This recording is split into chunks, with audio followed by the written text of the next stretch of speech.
घड्याळ हातात बांधू शकता, पण वेळेला बांधून ठेवू शकत नाही. वेळ फ्री आहे, पण तो अनमोल आहे. वेळ विकत घेऊ शकत नाही, पण तो वापरू शकता. आपण तो ठेवू शकत नाही, पण खर्च करू शकता. एकदा जर आपण वेळ गमावला तर कधीही परत मिळवू शकत नाही. जगातील प्रत्येक गोष्ट थांबू शकते, पण वेळ कधीही थांबत नाही. मी खात्रीने सांगू शकतो की आपल्याला सुद्धा हे माहीत आहे की वेळ हा अनमोल आहे. वेळ म्हणजेच पैसा आहे. आपण वेळेची पैशाबरोबर तुलना करतो, परंतु आपण पैसा विचार करून खर्च करत असतो. 10 रुपये जरी खर्च करायचे असतील तर विचार करून खर्च करतो, परंतु वेळेच्या बाबतीत आपण अजिबात विचार करत नाही. का?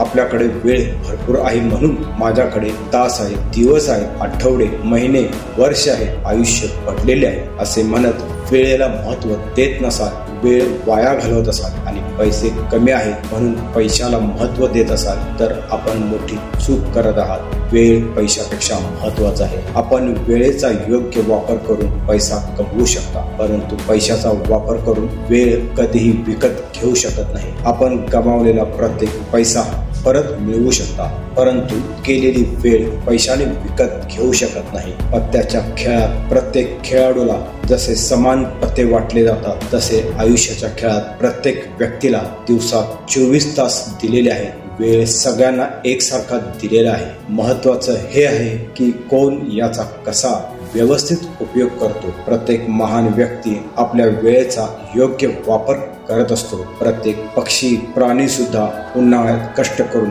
अन्न साठवून ठेवतात, कारण त्यांना माहित आहे की आपण आता अन्न साठवून नाही ठेवले तर पावसाळ्यात आपल्याला उपाशी मरावे लागेल. जीवन बदलण्यासाठी प्रत्येकाला वेळ मिळत असतो, परंतु वेळ बदलण्यासाठी जीवन परत मिळत नसते. यासाठी प्रत्येक दिवसात मिळणाऱ्या 86,400 सेकंदाचा पुरेपूर वापर करून घ्या. एका सेकंदालाही आपल्या आयुष्यातून वाया जाऊ देऊ नका. जसे चुकीच्या ठिकाणी पैसा गुंतवल्याने पैसा बर्बाद होतो, तसेच आयुष्यात वेळेचा चुकीचा उपयोग केल्याने आयुष्य बर्बाद होते. म्हणून एकतर स्वतःला बदला, नाही तर वेळ तुम्हाला बदलून टाकेल.